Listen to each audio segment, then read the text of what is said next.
네, 이사야 30장 1절에서 17절 말씀입니다. 이사야 30장 1절에서 17절 말씀인데요. 긴 말씀이라서 한꺼번에 다 읽지 않고 이 말씀을 세 부분으로 나누어서 먼저 말씀 읽고 잠깐 묵상하고 또 그 다음 말씀 읽고 묵상하고 이렇게 진행하겠습니다. 먼저 1절에서 7절까지 말씀을 함께 보시겠습니다. 주님께서 말씀하신다. 거역하는 자식들아, 너희에게 화가 닥칠 것이다.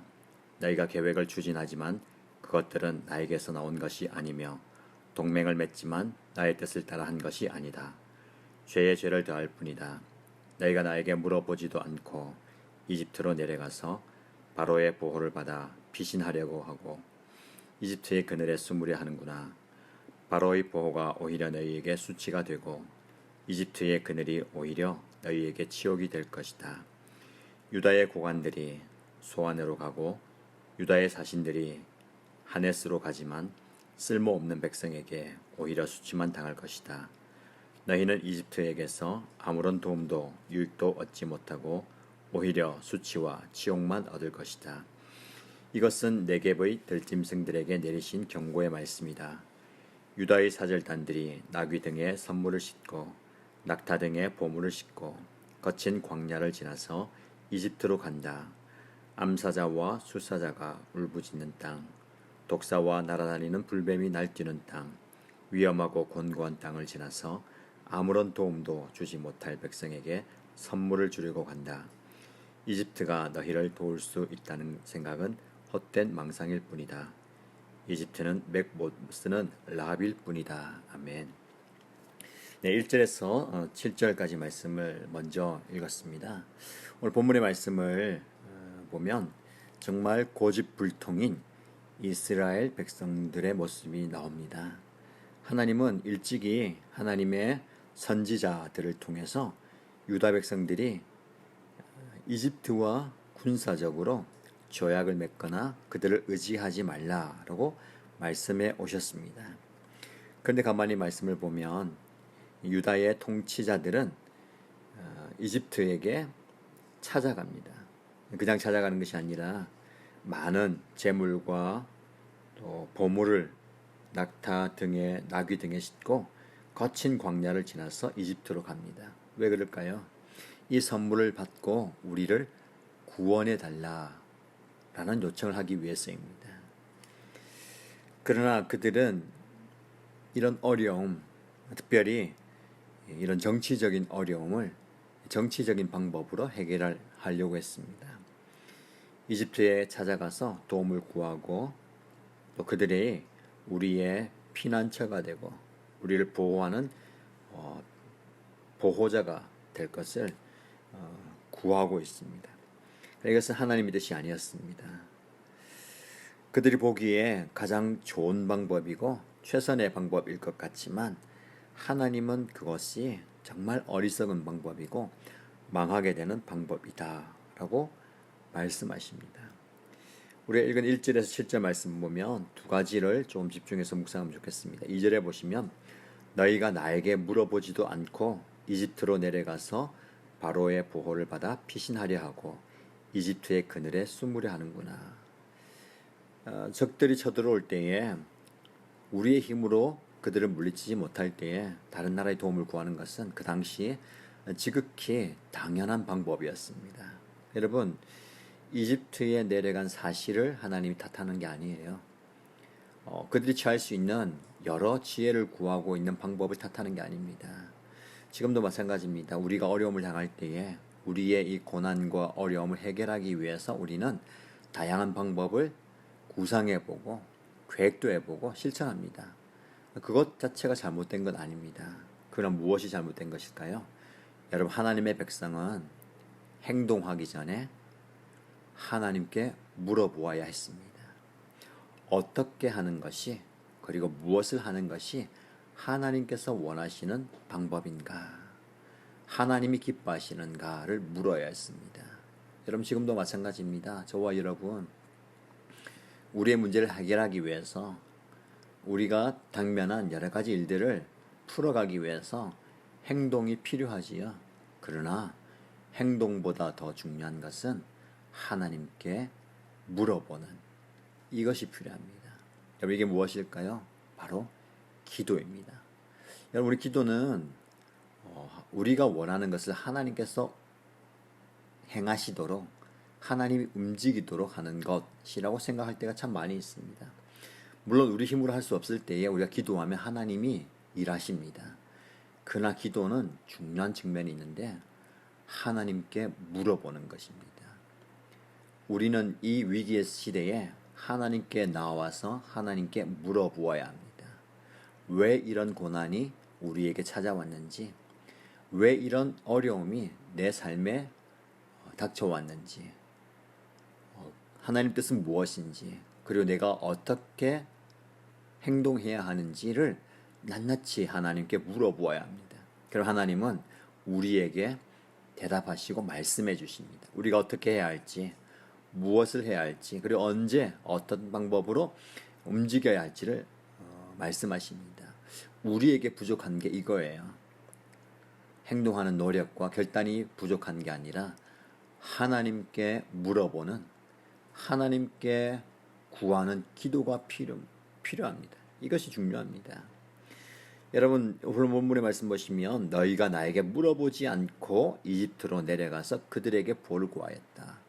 여러분, 하나님께 물어보면 하나님의 방법, 하나님의 계획을 우리에게 말씀해 주십니다. 근데 우리는 하나님께 물어보지 않고 내가 앞서 행할 때가 참 많이 있습니다.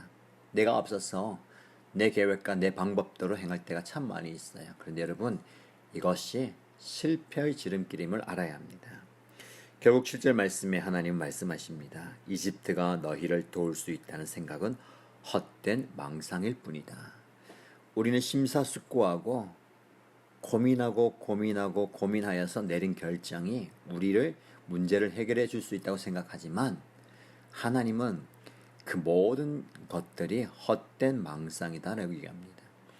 우리의 수고가 헛되다는 거죠. 왜? 하나님께서 원하는 방법이 아니기 때문에 그렇습니다. 지금 여러분 무엇을 하고 계십니까? 잠시 그것을 내려놓고 다시 하나님께 나와서 하나님께 물어보는 시간을 가지시기 바랍니다. 자, 이제 우리 8절에서 14절까지 말씀을 함께 보시겠습니다. 이제 너는 가서 유다 백성이 어떤 백성인지를 백성 앞에 있는 서판에 새기고 책에 기록하여서 오고 오는 날에 영원한 증거가 되게 하여라. 이 백성은 반역하는 백성이요 거짓말을 하는 자손으로서 주님의 율법은 전혀 들으려 하지 않는 자손이다. 선견자들에게 이르기를 미리 앞일을 내다보지 말아라 하며 예언자들에게 이르기를 우리에게 사실을 예언하지 말아라. 우리를 격려하는 말이나 하여라. 가상현실을 예언하여라. 그 길에서 떠나거라. 그 길에서 벗어나거라. 이스라엘에 거룩하신 분 이야기는 우리 앞에서 제발 그쳐라 하고 말한다. 그러므로 이스라엘에 거룩하신 분께서 이렇게 말씀하신다. 너희가 이 말을 업신여기고 억압과 사악한 일을 옳은 일로 여겨서 그것에 의지하였으니 이 죄로 너희가 붕괴될 성벽처럼 될 것이다. 높은 성벽에 금이 가고 배가 불룩 튀어나왔으니 순식간에 갑자기 무너져 내릴 것이다. 토기장이의 항아리가 깨져서 산산조각이 나듯이 너희가 그렇게 무너져 내릴 것이다. 아궁이에서 불을 담아낼 조각 하나 남지 않듯이 웅덩이에서 물을 퍼낼 조각 하나 남지 않듯이 너희가 사라질 것이다. 아멘. 여러분, 이스라엘 백성들은 정말 고집불통입니다. 하나님께 묻지 않고 자기 자신들의 보기에 좋은 방법으로 뭔가를 해결하려고 했습니다. 그러나 그것이 실패의 길이라고 말씀드렸습니다. 그런데 그들은 이제 하나님의 음성을 듣지 않으려 그들의 귀를 닫아버립니다. 정말 고집불통인 백성들이죠. 그래서 하나님은 선지자를 통해서 유다 백성이 어떤 백성인지 백성들 앞에 서판에 새기고 책에 기록하라. 그래서 오고 오는 날에 영원한 증거가 되게 하여라 라고 말씀합니다. 말로는 되지 않으니까 기록으로 남겨서 이들이 얼마나 고집불통 하나님의 말씀을 듣지 않았는지 나 글로 남기라 라고 이야기합니다. 근데 그들은 또 이야기합니다. 하나님의 말씀을 전하는 선견자들에게 하나님의 이야기를 하지 말라. 예언을 하지 말라. 우리를 격려하는 말이나 해라. 가상현실을 예언하라. 무슨 말입니까? 쓴소리 듣고 싶지 않다는 말이에요. 망한다는 이야기, 징계를 받는다는 이야기, 하나님의 고난이 있다는 이야기 하지 말라는 거죠. 우리를 위로하고 격려하고 기분 좋게 하는 말만 하라라는 말씀입니다. 여러분, 이게 가능합니까? 하나님의 말씀은 우리에게 달고 단 꿀보다 더 단 말씀이지요. 그 말씀의 결과가 그렇다는 겁니다. 그러나 그 말씀을 삼킬 때는 그 말씀은 우리의 입에 쓴 말씀입니다. 하나님의 말씀은 쓸 때가 참 많이 있습니다. 근데 우리는 그 말씀을 듣기 싫어합니다. 내가 귀에 듣기에 즐겁고 잘 받아들일 수 있는 축복의 말만 하라. 하나님의 사람이 그렇게 얘기할 수 있습니까? 하나님의 백성들이 죄의 길로 걸어가고 멸망의 길로 간다면 그들에게 쓴소리를 해서라도 하나님께 돌아오게 만들어야 합니다. 지금 여러분이 듣는 말씀이 어떤 말씀입니까?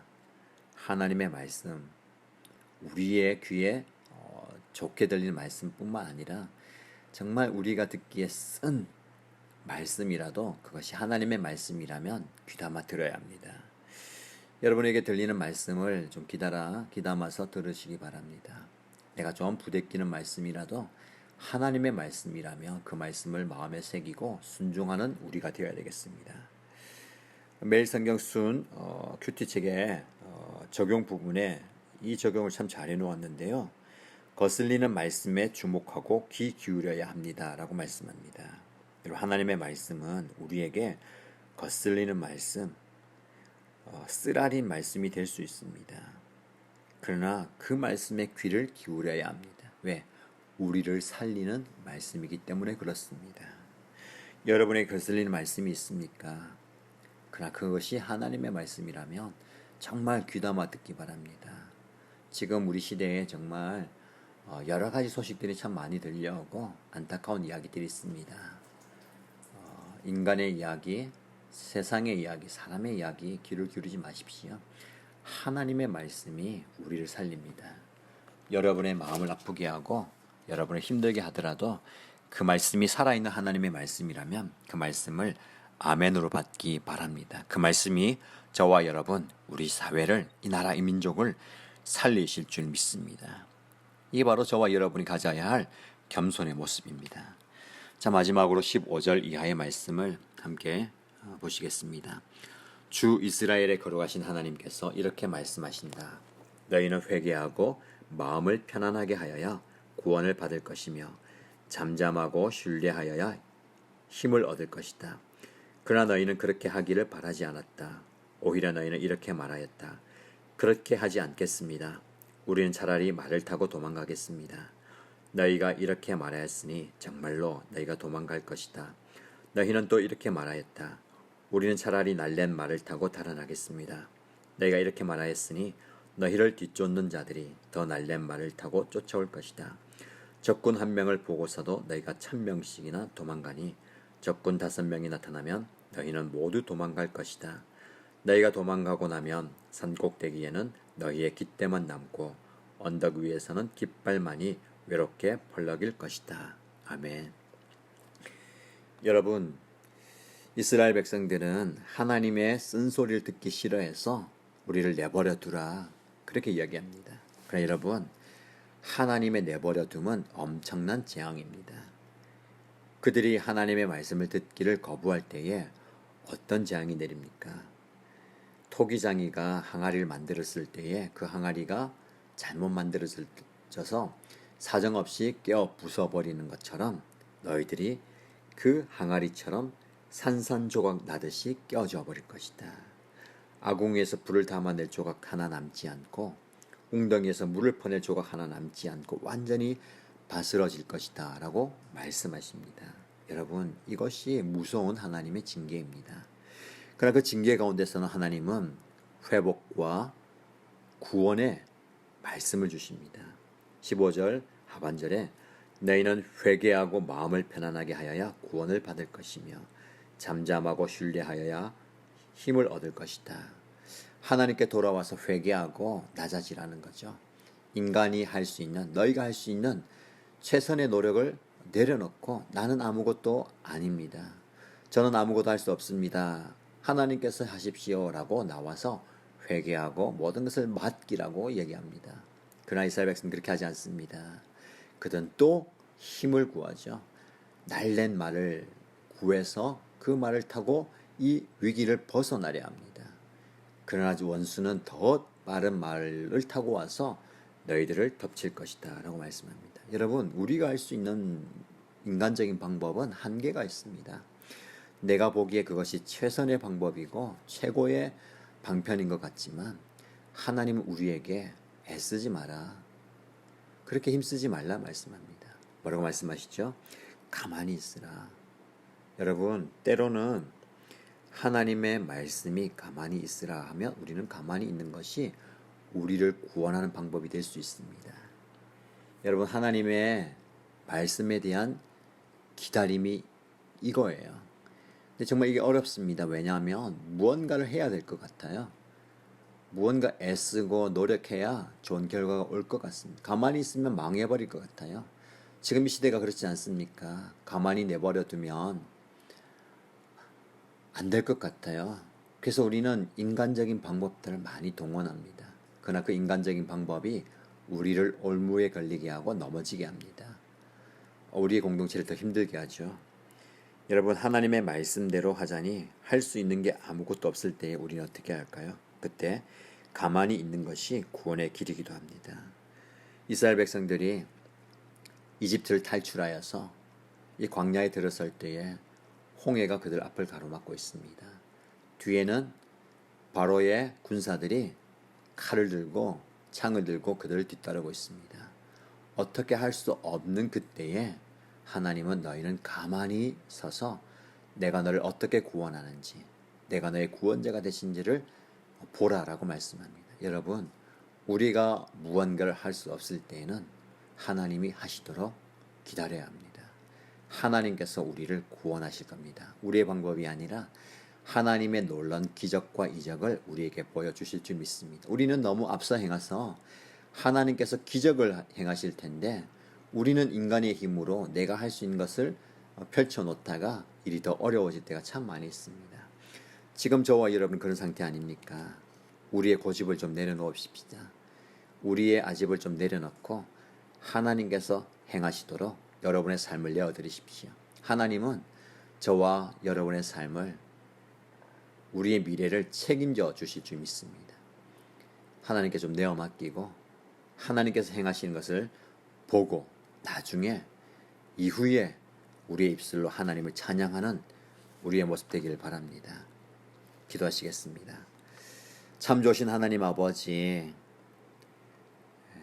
우리의 구원자 되시는 하나님께서 우리를 가장 좋은 때에 가장 좋은 방법으로, 하나님의 방법으로 우리를 구원하시고 인도하시는데 우리는 기다리지 못해서 내 방법, 내 생각, 내 계획을 앞세울 때가 참 많이 있습니다. 그러다 보니 하나님이 일하실 수 있는 그 기회와 시간을 내 스스로 빼앗아 버릴 때가 참 많이 있습니다.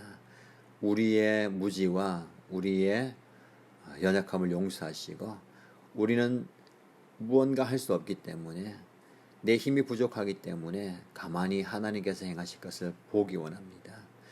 우리의 인생을 주님께서 책임져 주시고 선한 길로 인도하여 주옵소서. 특별히 이 어지러운 대한민국을 불쌍히 여겨주시기를 원합니다.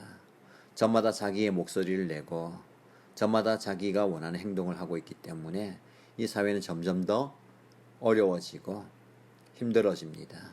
이때에 가만히 하나님께서 행하시는 그 놀라운 일들을 볼 수 있는 믿음을 허락하여 주옵소서.